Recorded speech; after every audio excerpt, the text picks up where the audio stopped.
அண்ணா IAS academy சாதனையாளர்களின் சங்கம்.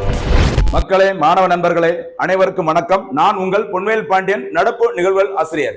இன்றைய தினம் செப்டம்பர் 9ஆம் தேதிக்குரிய நடப்பு செய்திகளை சிறப்பான முறையில வழக்கம் போல நம்ம தொகுத்து வழங்க போறோம். ஆரம்பிக்கலாமா? ஃபர்ஸ்ட் பாயிண்ட் பாருங்கம்மா. இந்த தினத்துக்கு ஃபர்ஸ்ட் பாயிண்ட் சூப்பரான 2 திட்டங்கள் கிடைச்சிருக்கு நமக்கு. ஓகேவா? ஃபர்ஸ்ட் திட்டம் என்னன்னு சொல்லி பாருங்க. ஆரோக்கியமான பெண்கள் வலுவான குடும்பங்கள் என்ற ஒரு சிறப்பு திட்டம். சரி, இது ஒரு புதிய திட்டம், இன்னும் தொடங்க போறாங்க சீக்கிரமாக. சரியா? அந்த புதிய திட்டத்தை நம்ம இப்ப பார்க்க போறோம். பாருங்க, திட்டத்தின் பேர் இன்னொரு வாட்டி பாருங்கம்மா. ஆரோக்கியமான பெண்கள் வலுவான குடும்பங்கள். பெண்கள் ஆரோக்கியமா இருந்தாதான் அந்த குடும்பம் வலுப்பெறும் அப்படிங்கிற அடிப்படையில மத்திய அரசானது ஒரு சூப்பரான திட்டத்தை தொடங்கி இருக்கிறாங்க. இந்த திட்டம் தொடங்கப்பட உள்ள நாள் என்னைக்கு பாத்தீங்கன்னா செப்டம்பர் 17, 2025. ஓகேவா? செப்டம்பர் 17 அப்படிங்கிற தேதியானது பாத்தீங்கன்னா தற்போதைய பிரதமர் நரேந்திர மோடி அவருடைய பிறந்த நாள் தான் செப்டம்பர் 17ஆம் தேதி. அன்றைய தினத்தில் தான் இந்த திட்டம் தொடங்கப்படும் அப்படின்னு சொல்லி அறிவிச்சிருக்காங்க. சரிங்களா? இதே செப்டம்பர் 17 பார்த்தீங்கன்னா தமிழ்நாட்டில் தந்தை பெரியாரின் பிறந்த நாள். கவனமா இருங்க, தமிழ்நாட்டில் செப்டம்பர் 17 சமூக நீதி தினம் மறக்கக்கூடாது. சரிங்களா? ஓகே, அடுத்து இந்த திட்டத்தின் நோக்கம் என்னன்னு சொல்லி பாருங்கம்மா. இந்த திட்டம் எதற்காக தொடங்கப்படும்? பெண்கள் மற்றும் குழந்தைகளின் சுகாதார சேவைகளை மேம்படுத்துதல், தரமான மருத்துவ வசதிகள் மற்றும் விழிப்புணர்வை அதிகரித்தல். இந்த 2 தான் இந்த திட்டத்தோட முக்கியமான நோக்கம். திட்டம் தொடங்கட்டும், இன்னும் சிறப்பா நம்ம டீட்டெயிலா பார்க்கலாம். சரியா? இந்த திட்டத்தின் ஒரு பகுதியாக நாடு முழுவதும் உள்ள சுகாதார மையங்களில் 75,000 மருத்துவ முகாம்கள் நடத்தப்பட உள்ளன. சில பெண்களுக்கான ஒரு சிறப்பு மருத்துவ முகாம் 75,000 முகாம்கள் நடத்தப்பட உள்ளது இந்தியா முழுமைக்கும். சரிங்களா? ஓகே, தற்போது இந்த நம்முடைய மத்திய சுகாதாரத்துறை அமைச்சராக இருப்பவர் JP நட்டா அவர்கள், இவங்க தான் இந்த திட்டத்தை அறிவிச்சாங்க. தொடங்கினதுக்கு அப்புறமா இன்னும் நிறைய டீட்டெயிலா பார்க்கலாம். சரிங்களா? என்னென்ன சிறப்பு வசதிகள் இருக்குது, அந்த முகாம்கள் என்னெல்லாம் பண்ணுவாங்க அப்படின்னு நிறைய விஷயங்கள் திட்டம் தொடங்கிய பிறகு நம்ம பார்க்கலாம். சரிங்களா? அடுத்து இன்னொரு செய்திகளை போட்டுருந்தாங்க. என்னன்னு சொல்லி பார்த்தீங்கன்னா, இந்தியாவில் தேசிய ஊட்டச்சத்து மாதம், அந்த போஷான் மா அப்படின்னு சொல்லுவாங்க, ஒவ்வொரு ஆண்டும் எந்த மாதத்தில் கடைபிடிக்கப்படுகிறது சொல்லி பார்த்தீங்கன்னா செப்டம்பர் மாதத்துல. சரி, அந்த செப்டம்பர் மாதத்துல பார்த்தீங்கன்னா அந்த அங்கன்வாடி ஊழியர்களை கொண்டு ஊட்டச்சத்து தொடர்பான விழிப்புணர்வுகள் நிறைய கிராமங்கள் மூலமாகவும் சரி நகர் மூலமாகவும் சரி பண்ணுவாங்க. எந்த மாதத்துல? செப்டம்பர். அதே மாதிரி ஊட்டச்சத்து வாரம் அப்படின்னு சொல்லுவாங்க. அது வந்து செப்டம்பர் முதல் வாரம் 1ஆம் தேதி முதல் 7ஆம் தேதி வரைக்கும் பார்த்தீங்கன்னா இந்த ஊட்டச்சத்து தொடர்பான விழிப்புணர்வு நடத்துவாங்க. வீடு தேடி வந்து அந்த குழந்தைகள் 5 வயதுக்குட்பட்ட குழந்தைகள் எவ்வளவு அந்த வயதிற்கு ஏற்ப மாதங்களுக்கு ஏற்ப அந்த எடை உயரம் எல்லாமே இருக்குதா, அப்படி இல்லைன்னா அவங்களுக்கு தேவையான சத்து மாவு, ஓகே, அந்த முட்டை அந்த மாதிரிலாம் கொடுப்பாங்க. எந்த மாதத்துல இதற்கான விழிப்புணர்வு பணிகள் நடைபெறும்? செப்டம்பர். அதுதான் நமக்கு இந்தியாவில் தேசிய ஊட்டச்சத்து மாதம். ஷார்ட்டா என்ன சொல்லுவாங்க அப்படின்னா போஷான் மா அப்படிங்கிற மாதிரி சொல்லுவாங்க. கவனமா இருக்கு. ஓகேவா? ஒரு சூப்பரான திட்டம் பார்த்திருக்கோம், கவனமா இருங்க.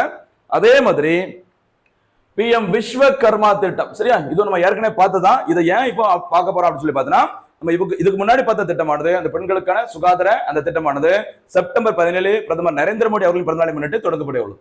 அதே மாதிரி இதுக்கு முன்னாடியும் 2023ஆம் ஆண்டு பார்த்தீங்கன்னா செப்டம்பர் 17 பிரதமர் நரேந்திர மோடியின் பிறந்தநாளை முன்னிட்டு PM விஸ்வகர்மா திட்டம் தொடங்கப்பட்டது. அதனால அதை ஒரு வாட்டி லைட்டா பார்த்துக்கலாம். சரியா? பாருங்க, இந்த PM விஸ்வகர்மா திட்டம் தொடங்கப்பட்டது நோக்கம் பாரம்பரிய மற்றும் கைவினை தொழிலை ஊக்கப்படுத்த நிதி உதவி வழங்கும். சரியா? நிதி உதவி சொல்லக்கூடாது, கடன் உதவி சொல்லிக்கும். சரி, சாரி, மதியமா கடன் உதவி திட்டம். ஏன்னா நிதி உதவினா ஃப்ரீ, கடன் உதவி அப்படின்னு பாத்தீங்கன்னா திருப்பி கொடுக்கணும். ஓகேவா?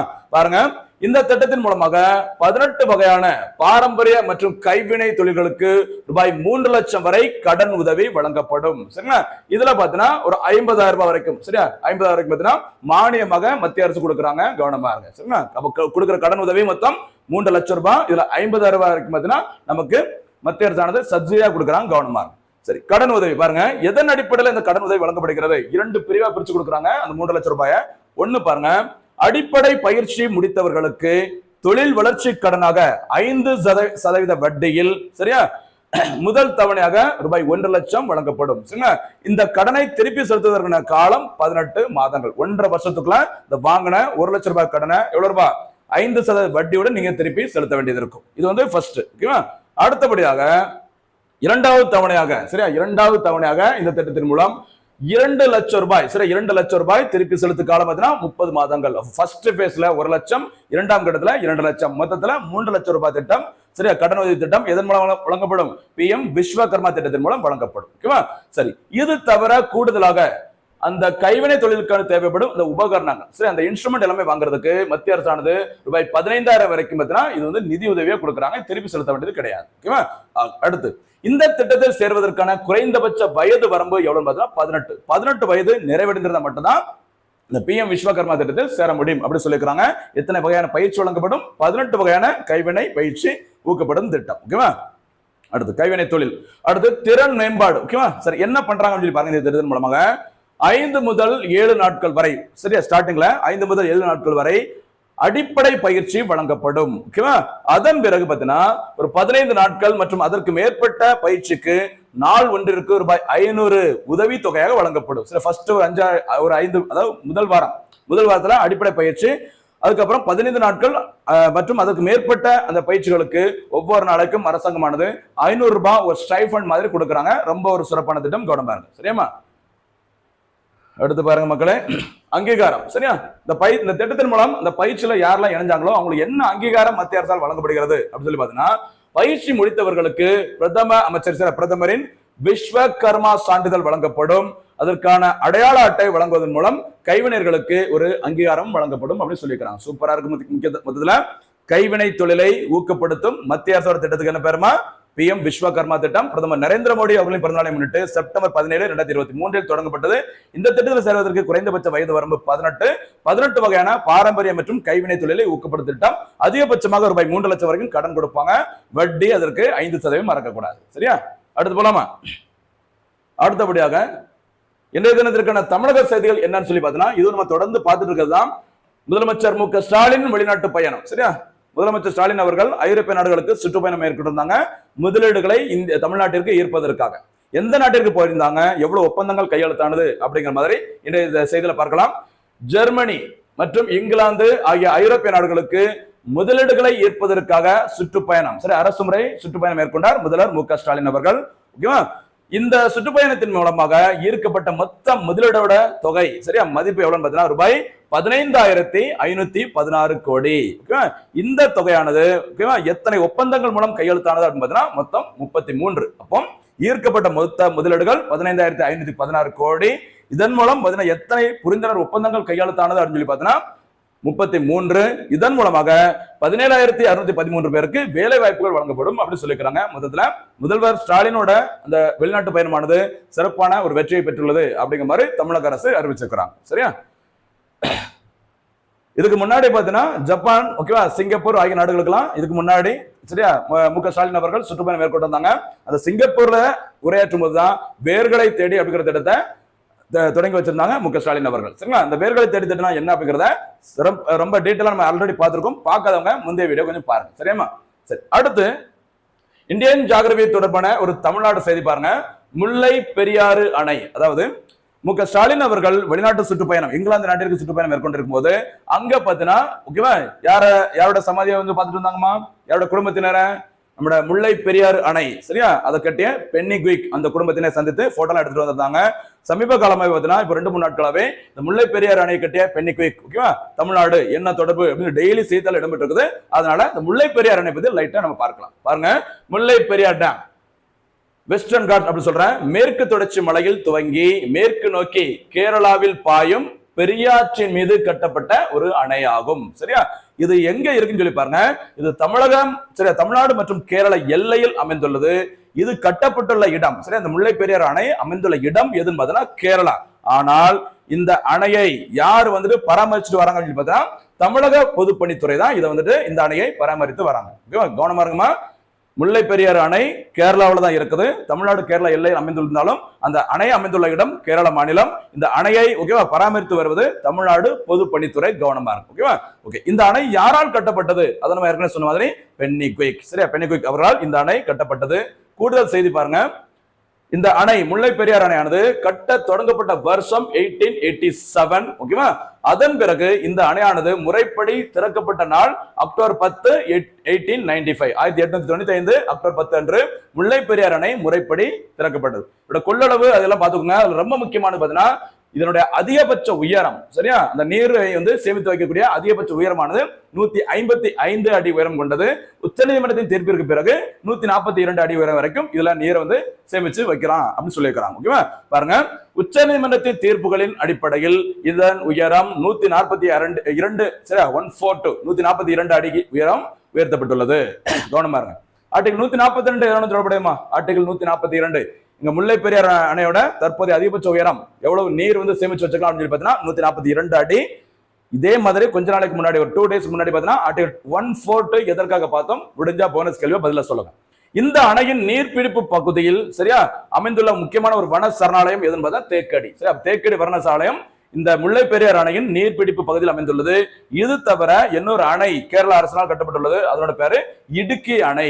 சரியா, இந்த முல்லை பெரியார் அணையின் கீழ் பகுதியில் அமைந்துள்ள அணை தான் இந்த இடுக்கி அணை. ரொம்ப ரொம்ப முக்கியமானது. சரியா, அடுத்து போலாமா? அப்ப முல்லை பெரியார் அணை பார்த்திருக்கோம், ரொம்ப முக்கியமானது, நிறைய போட்டிதர்களை கேட்டது. அடுத்து இந்தியன் பாலிட்டி தொடர்பான ஒரு செய்தி பாருங்க. ஓகேவா, இன்றைய தினத்துல செப்டம்பர் 9ஆம் தேதி 2025 அன்று இந்தியாவில் பாத்தீங்கன்னா துணை குடியரசுத் தலைவருக்கான தேர்தல் நடைபெற உள்ளது. அதை பத்தி லைட்டா பார்க்கலாம். பாருங்க, 15வது குடியரசு துணைத் தலைவர் தேர்தல். சரியா, இந்த தேர்தலின் வேட்பாளர்கள் யாரெல்லாம் அப்படின்னு பாத்தீங்கன்னா, ஒருத்தங்க சிபி ராதாகிருஷ்ணன் அவர்கள், இன்னொருத்தங்க அப்படின்னு பாத்தீங்கன்னா சுதர்சன் ரெட்டி. ஓகேவா, இதுக்கு முன்னாடி 14வது துணை குடியரசுத் தலைவராக இருந்தவர் ஜெகதீஷ் தன்கர் அவர்கள் அவங்களுடைய பதவியை ராஜினாமா செஞ்சதுனால அடுத்த அந்த வைஸ் பிரசிடென்ட் யார் அப்படிங்கிற மாதிரி தேர்ந்தெடுப்பதற்காக தேர்தல் அறிவிக்கப்பட்டது. அதுல பிஜேபி தலைமையிலான அந்த கூட்டணி, சரியா, அந்த என்டிஏ கூட்டணியின் வேட்பாளராக அறிவிக்கப்பட்டவர் சிபி ராதாகிருஷ்ணன் அவர்கள். அதே மாதிரி காங்கிரஸ், அந்த இந்தியா கூட்டணி சொல்லுவாங்களா, அதன் சார்பில் அமர்த்தப்பட்ட உருவாக்கப்பட்டுள்ள அந்த வேட்பாளரின் பெயர் சுதர்சன் ரெட்டி அவர்கள். ஓகேவா, பாருங்க, ஃபர்ஸ்ட் சிபி ராதாகிருஷ்ணன் அவங்கள பத்தி லைட்டா பார்க்கலாம். தேசிய ஜனநாயக கூட்டணியின் வேட்பாளர். ஓகேவா, இவங்க பாத்தீங்கன்னா தற்போது மகாராஷ்டிரா மாநிலத்தின் ஆளுநராக பதவியில் இருக்கிறாங்க. ரொம்ப முக்கியமானது. இதுல என்ன சிறப்பு பாத்தீங்கன்னா, சிபி ராதாகிருஷ்ணன் அவர்கள் பாத்தீங்கன்னா நம்முடைய கோவை மாவட்டத்தை சேர்ந்தவர். சரி, அதாவது தமிழ்நாட்டை சேர்ந்தவர். ஒரு சிறப்பு. அப்ப தமிழ்நாட்டை சேர்ந்த ஒரு நபர் தான் அடுத்த துணை குடியரசுத் தலைவர் ஆவதற்கு அதிகப்படியான வாய்ப்புகள் இருக்குது. கவனமா இருங்க. சரியாமா? அடுத்து இன்னொரு முக்கியமான வேட்பாளர் டாக்டர் சுதர்சன் ரெட்டி அவர்கள். ஓகேவா, இந்த காங்கிரஸ் கட்சியோட இந்த இந்தியா கூட்டணி வேட்பாளர். இவங்க வந்து பாத்தீங்கன்னா தெலுங்கானா மாநிலத்தை சேர்ந்தவர். சரியா, இதுல இன்னொரு சிறப்பு என்னன்னு சொல்லி பாத்தீங்கன்னா, சிபி ராதாகிருஷ்ணன் அவர்கள் மகாராஷ்டிரா மாநிலத்தின் ஆளுநர். ஓகேவா, தற்போதைய ஆளுநர். அதே மாதிரி சுதர்சன் ரெட்டி அவர்கள் யாருன்னு சொல்லி பாருங்க, உச்ச நீதிமன்றத்தின் முன்னாள் நீதிபதியான இவர் கடந்த 2011ஆம் ஆண்டில் ஓய்வு பெற்றவர். 2011ஆம் ஆண்டு வரைக்கும் உச்ச நீதிமன்றத்தின் நீதிபதியாக பதவியில் இருந்து சிறப்பு செய்தவர் சுதர்சன் ரெட்டி. அவங்க தான் இன்னொரு முக்கியமான ஒரு என்ன வேட்பாளராக இருக்கிறாங்க. கவனமா இருங்க. ஓகேவா, அடுத்து நக்சலைட்டுடன் சண்டையிட்ட சத்தீஸ்கர் மாநில அரசு உருவாக்கிய சல்வா ஜூடும் அமைப்பை சட்டவிரோதமானது என்று அறிவித்ததில் ரொம்ப புகழ்பெற்றவர் இவங்க யாருமா? சுதர்சன் ரெட்டி அவர்கள். சரிங்களா, அதாவது எந்த வழக்குடன் தொடர்புடையவங்க அன்பி ஒருவேளை கேட்கலாம். கவனமா இருங்க, ரொம்ப ரொம்ப முக்கியமானது. சரியாமா? அடுத்து போலாமா? இதுல ஒரு போனஸ் கேள்வி. எலெக்ஷன் நடக்கிறதுனால துணை குடியரசுத் தலைவர் தொடர்பான இந்திய அரசியலமைப்பு சரத்து விதி எது? அதாவது போனஸ் கேள்வியா, பதில சொல்லுங்க பார்க்கலாம். அடுத்தபடியாக இன்னொரு முக்கியமான ஒரு செய்தி பாருங்க, ஆதார் 12வது அடையாள ஆவணம். சரி, இந்தியாவில் பொதுவாக பார்த்தீங்கன்னா அந்த ஐடி கார்டு சொல்லுவாங்களா, அடையாள ஆவணமாக 11 ஆவணங்களை பயன்படுத்தலாம். இந்த ஓட்டு போடுறதுக்கு சில விஷயங்களுக்கெல்லாம் 11 ஆவணங்களை அடையாளமாக பயன்படுத்தலாம் சொல்லியிருந்தாங்க. அதை ஃபாலோ பண்ணிட்டு இருந்தோம். சமீபத்தில் உச்ச நீதிமன்றமானது ஆதாரை 12வது அடையாள ஆவணமாக பயன்படுத்தலாம் அப்படின்னு சொல்லியிருக்காங்க. இந்த பிரச்சனைக்கு பேக்ரவுண்ட் கண்டிப்பா தெரிஞ்சிருக்கும்னு நினைக்கிறேன். பீகார் மாநிலத்துல 65 வாக்காளர்கள், சரியா, மக்கள் பார்த்தா இந்த வாக்காளர் பட்டியலில் இருந்து தூக்கிட்டாங்க. அவங்களுக்கு சரியான ஒரு ஐடி கார்டு இல்லை அப்படிங்கிற காரணத்திற்காக. இதை முன்னிட்டு உச்ச நீதிமன்றம் ஆதாரை 12வது அடையாள ஆவணமாக பயன்படுத்தலாம் அப்படின்னு சொல்லிட்டு ஒரு தீர்ப்பு கொடுத்திருக்காங்க. பாருங்க, வாக்காளர் பட்டியலில் பெயர்களை சேர்க்க ஆதார் அட்டையை 12வது ஆவணமாக ஏற்றுக்கொள்ள வேண்டும் என்று தேர்தல் ஆணையத்திற்கு உச்ச நீதிமன்றம் உத்தரவிட்டுள்ளது. சரியா, ரொம்ப முக்கியமானது. இந்த இடத்துல 2 போனஸ் கேள்வி. ஏன்னா இதை நம்ம ஆல்ரெடி நிறைய வாட்டி பார்த்துட்டோம். தற்போது தலைமை தேர்தல் ஆணையராக இருப்பவர் யார்? இன்னொருத்தங்க யார் பார்த்தீங்கன்னா உச்ச நீதிமன்றத்தின் தற்போதைய தலைமை நீதிபதி யார்? நிறைய வாட்டி பார்த்துட்டோம். தயவு செய்து இந்த வீடியோ பார்க்கறவங்க கரெக்டா இந்த போனஸ் கேள்வி சொல்லுங்க. ரொம்ப ரொம்ப முக்கியமான ஒரு 2 தலைவர்கள். சரியா, ஓகே. அடுத்து, ஆதார் சட்டப்பூர்வ அந்தஸ்தை பெற்றிருந்தாலும் அது குடியுரிமைக்கான ஆவணம் அல்ல அப்படிங்கிற மாதிரி சொல்லியிருக்கிறாங்க. மக்கள் பிரதிநிதித்துவ சட்டம், சரியா, மக்கள் பிரதிநிதித்துவ சட்டம் 23 அதுல பிரிவு 4 படி ஆதார் ஒரு அடையாள சான்று என்று உச்ச நீதிமன்றம் கூறியுள்ளது. இந்த மாதிரி கேட்பாங்கம்மா இந்தியன் பாலிட்டில, எதன் அடிப்படையில, எந்த சட்டத்தின் அடிப்படையில ஆதார் ஒரு அடையாள சான்று அப்படிங்கிற உச்ச நீதிமன்றம் சொன்னாங்க அப்படின்னு கேட்கலாம். ரொம்ப ரொம்ப முக்கியமான ஒரு பாயிண்ட் சொல்லியிருக்கோம். கவனமா இருந்துக்கோங்க. சரிங்களா, இதுல இன்னொரு போனஸ் கேள்வி, மக்கள் பிரதிநிதித்துவ சட்டம் எந்த ஆண்டு இயற்றப்பட்டது? அதையும் இன்னொரு போனஸ் கேள்வியா சொல்லுங்க. ஓகேவா, அடுத்து போலாமா? அடுத்து பாருங்க, இந்தியாவில் ஆதார் அறிமுகப்படுத்தப்பட்ட வருஷம் 2009. ஆதார்ல பாத்தீங்கன்னா மொத்தம் 12 இலக்க எண்கள் இருக்கும். கவனமா இருங்க. ஓகேவா, அதனைத் தொடர்ந்து ஆதார் சட்டம் இந்தியாவில் கொண்டு வரப்பட்ட வருஷம், இயற்றப்பட்ட வருஷம் 2016. இந்த ஆதார் சட்டம் 2016 படி அமைக்கப்பட்ட அமைப்பு தான் UIDAI, unique identification authority of India. இவங்க தான் அந்த ஆதாருக்கான தலைமை அமைப்பு. இந்த அமைப்பு ஆதார் சட்டம் 2016 படி உருவாக்கப்பட்டது. ரொம்ப முக்கியமானது, கவனமா இருக்கு. சரிங்களா? ஓகே. ஆதார் சட்டம் 2016 என்பது இந்திய தனித்துவ அடையாள ஆணையத்தின், அதாவது UIDAI கீழ் ஆதார் எண்களை வழங்குவதற்கும் நிர்வகிப்பதற்கும் சட்டப்பூர்வ அடிப்படையை வழங்கும் ஒரு சட்டமாகும். எந்த ஒரு ஆர்டிகிளும் ஆதாரை பத்தி சொல்லல. இது சட்டப்பூர்வ அமைப்பாக மாற்றப்பட்டது 2016 சட்டத்தின்படி. அதன்படி உருவாக்கப்பட்டதான் UIDAI. அடுத்து போலாமா? அடுத்து என்ன ஒரு முக்கியமான ஒரு செய்தி பாருங்க. நம்ம அண்டை நாட்டு தொடர்பான ஒரு முக்கியமான செய்தி. நேபாளத்தில் சமூக ஊடகங்களுக்கு தடை. சரியா? அதாவது முறைப்படி சரியா சில விஷயங்களை பதிவு செய்யல அப்படின்னு சொல்லிட்டு நேபாள அரசானது ஒரு சில முக்கியமான அந்த சோசியல் மீடியா அப்படின்னு சொல்ற சமூக ஊடகங்களுக்கு தடை விதிச்சாங்க. இதை ஏற்று பார்த்தீங்கன்னா அந்த நாட்டில் இருக்க இளைஞர்கள், சரி, சின்ன பசங்க, அவங்க தான் செல்போன் அதெல்லாம் இல்லாம இருக்க முடியாது. அதனால நேபாள அரசுக்கு எதிராக பாராளுமன்றத்தை முற்றுகின்ற மாதிரி பயங்கரமா போராட்டம் பண்ணிட்டு இருக்காங்க.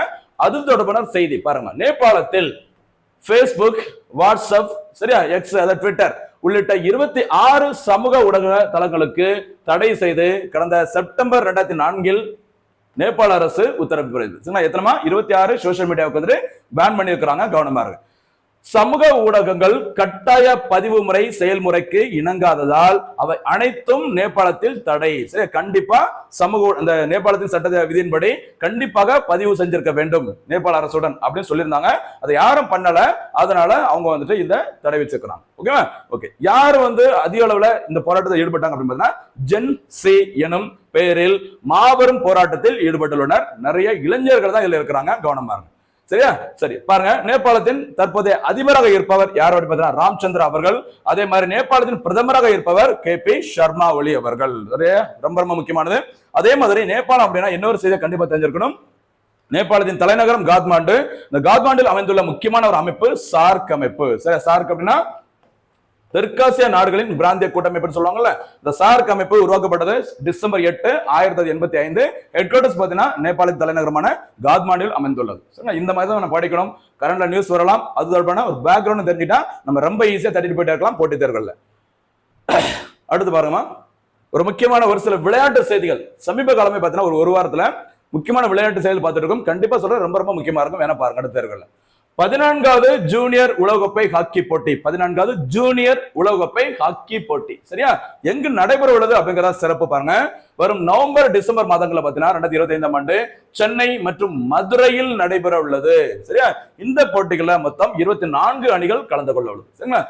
இந்த உலகக்கோப்பை அல்லது ஏதோ ஒரு இன்டர்நேஷனல் கேம் ஏதாவது வந்து பாத்தீங்கன்னா தமிழ்நாட்டில் நடைபெற்றது அப்படின்னா முக்கியமானது. ஏன் அப்படின்னா தற்போது விளையாட்டுத்துறை அமைச்சராக இருப்பவர் உதயநிதி ஸ்டாலின் அவர்கள். ஓகேவா?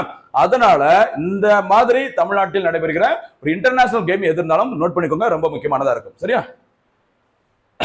முடிஞ்சா இதுல ஒரு போனஸ் கேள்வியா, உதயநிதி ஸ்டாலின் அவர்கள் விளையாட்டுத்துறை அமைச்சராக பொறுப்பேற்ற பிறகு தமிழ்நாட்டில் நடைபெற்ற சர்வதேச விளையாட்டு போட்டிகள் எவை? சரியா? ரொம்ப முக்கியமானது. சில இதுக்கு கொஞ்சம் தேடி பாருங்க, கொஞ்சம் ஈஸியா கிடைக்கும். அடுத்து பாருங்கம்மா, முக்கிய விளையாட்டு அமைப்புகள். சமீப காலம் பார்த்தீங்கன்னா சர்வதேச லெவல்ல நிறைய போட்டிகள் நடந்துட்டு இருக்குது. அந்த போட்டிகளை யார் நடத்துவது அப்படிங்கிற மாதிரி ஒரு சின்ன ஒரு முக்கியமான தலைப்பு பார்த்திருக்கிறோம். முக்கிய விளையாட்டு அமைப்புகள். அது ஃபர்ஸ்ட் பாருங்க, இன்டர்நேஷனல் கிரிக்கெட் கவுன்சில் ICC தலைமையிடம் அமைந்துள்ள இடம் துபாய். அப்போ கிரிக்கெட்டுக்கான தலைமை அமைப்பின் பெயர் ICC, international cricket council. International criminal கோர்ட்னு ஒன்று இருக்குது. அது எங்க இருக்கு? நெதர்லாந்தின் தி ஹேக் அப்படிங்கிற இடத்துல இருக்கு. இது வந்து இன்டர்நேஷனல் கிரிக்கெட் கவுன்சில். சரியா? அடுத்து FIFA அப்படின்னா கால்பந்து போட்டிக்கான தலைமை அமைப்பு. இது அமைந்துள்ள இடம், என்னோட தலைமையிடம் சுவிட்சர்லாந்து நாட்டின் ஜூரிச் அப்படிங்கிற இடத்துல அமைந்துள்ளது. ஜூரிச். ஓகேவா? அடுத்து FIH அப்படிங்கிறது என்னன்னு பார்த்தீங்கன்னா சர்வதேச ஹாக்கி அமைப்பு. சரி, சர்வதேச ஹாக்கி கூட்டமைப்பு. இந்த அமைப்பின் தலைமையிடமும் எங்கதான் இருக்கு அப்படின்னு பார்த்தீங்கன்னா சுவிட்சர்லாந்து நாட்டில் அமைந்துள்ளது. அமைந்துள்ள இடம் லாசானே. சரி, லாசான் அப்படி சொல்லுவாங்க. கவனம் பாருங்க.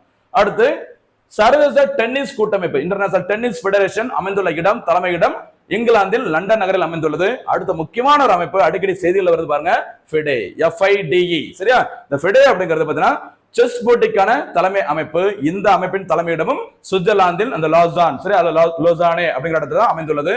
அடுத்த இன்னொரு முக்கியமானது BWF. சரியா? பேட்மிண்டன் இறகு பந்து போட்டிக்கான உலக தலைமை அமைப்பு அமைந்துள்ள இடம் கோலாலம்பூர். சரியா? மலேசியாவின் தலைநகரம் கோலாலம்பூர்ல தான் இந்த பேட்மிண்டன் அமைப்புக்கான தலைமை அமைப்புகள் உள்ளது. இது எல்லாமே முக்கியமான சில விளையாட்டு அமைப்புகள். இதுல பேசிக்கா படிச்சுக்கோங்க. அடுத்து வரும்போது எந்தெந்த போட்டிகளை யார் வின் பண்ணாங்க அப்படிங்கறத கூடுதலா நம்ம பார்த்துட்டே போகும்போது இது எல்லாமே மனசுல அப்படியே பதிஞ்சிடும். கவனமா இருக்கும். சரியாமா? இந்த கேள்விகள் இப்படியும் கேட்கலாம். யாரு சாம்பியன் சொல்லி கேட்டுட்டு இந்த போட்டிகள் நடத்துவது அந்த அமைப்பு எது அப்படிங்கிற கேட்கலாம். செட்டா கூட இப்படி ஒரு 4 அமைப்புகளை கொடுத்து மேட்ச் ஃபாலோவிங் ரைட் பேர் ராங் பேர் கேட்கலாம். கவனமா இருக்கும். அடுத்து 17வது ஆசிய கோப்பை 2020. சரியா? உங்களுக்கு தெரியும் 2020 கிரிக்கெட் போட்டி துபாய் மற்றும் அபுதாபியில் நடைபெற உள்ளது. சரி, யுஏஇல துபாய் மற்றும் அபுதாபியில் நடைபெற உள்ளது. 8 அணிகள், இந்தியா பாகிஸ்தான் உட்பட 8 அணிகள் இந்த போட்டியில கலந்து கொள்ள போறாங்க. இதன் இறுதி போட்டி நடைபெற உள்ள இடம் துபாய் இன்டர்நேஷனல் கிரிக்கெட் ஸ்டேடியம். சரியா? இந்த ஆசிய கோப்பையில சரியா நடப்பு சாம்பியனாக 2023ஆம் ஆண்டு யார் வின் பண்ணாங்க அப்படின்னு பார்த்தீங்கன்னா நம்முடைய இந்திய அணி தான். சரியா? அப்போ 16வது ஆசிய கோப்பை 2020 கிரிக்கெட் போட்டியில் நடப்பு சாம்பியன் இந்தியா. சமீபத்தில் சரியா தற்போது நடைபெற உள்ளது 17வது ஆசிய கோப்பை நடைபெற உள்ள இடம் துபாய் மற்றும் அபுதாபி. மறக்காதீங்க. சரியா? அடுத்ததாக இன்றைய தினத்திற்கான சூப்பர் 6 கேள்விகள். முதல் சூப்பர் 6 கேள்வி பாருங்க. ஆரோக்கியமான பெண்கள் வலுவான குடும்பங்கள் திட்டம் சரிங்களா எப்போது தொடங்கப்பட உள்ளது? இரண்டாவது கேள்வி, PM விஸ்வகர்மா திட்டம் எப்போது தொடங்கப்பட்டது? ஓகேவா? ஓகேவா? அடுத்து தொடங்கப்பட்டதுமா? அடுத்து மூன்றாவது கேள்வி, முதலமைச்சர் மு க ஸ்டாலின் அவர்களின் ஜெர்மன் மற்றும் இங்கிலாந்து சுற்றுப்பயணத்தில் எத்தனை புரிந்துணர்வு ஒப்பந்தங்கள் கையெழுத்தாகின? நான்காவது கேள்வி, 15வது துணை குடியரசுத் தேர்தலின் வேட்பாளர்கள் யார்? ஓகேவா? முடிஞ்சா அதற்கான ஆர்டிகலையும் சொல்லுங்க. சூப்பரா இருக்கும். போனஸ்ல நம்ம சொல்லி இருக்கிறோம். அடுத்து ஆதார் எப்போது இந்தியாவில் அறிமுகப்படுத்தப்பட்டது மற்றும் ஆதார் சட்டம் இந்தியாவில் எப்போது ஏற்றப்பட்டது? ஆறாவது சூப்பர் 6 கேள்வி, முல்லை பெரியாறு அணை எந்த ஆண்டு திறக்கப்பட்டது? அது யாரால் கட்டப்பட்டது அப்படிங்கறது சொன்னீங்கன்னா ரொம்ப சிறப்பா இருக்கும். தொடர்ந்து பாருங்க. எல்லா கேள்விகளுக்கும், போனஸ் கேள்விகளுக்கும், சூப்பர் 6 கேள்விகளுக்கும் சிறப்பான முறையில் பதில் சொல்லிட்டு வாங்க. கண்டிப்பா நம்ம தேர்வில் வெற்றி பெறுவது உறுதி. மீண்டும் சந்திக்கலாம். நன்றி, வணக்கம்.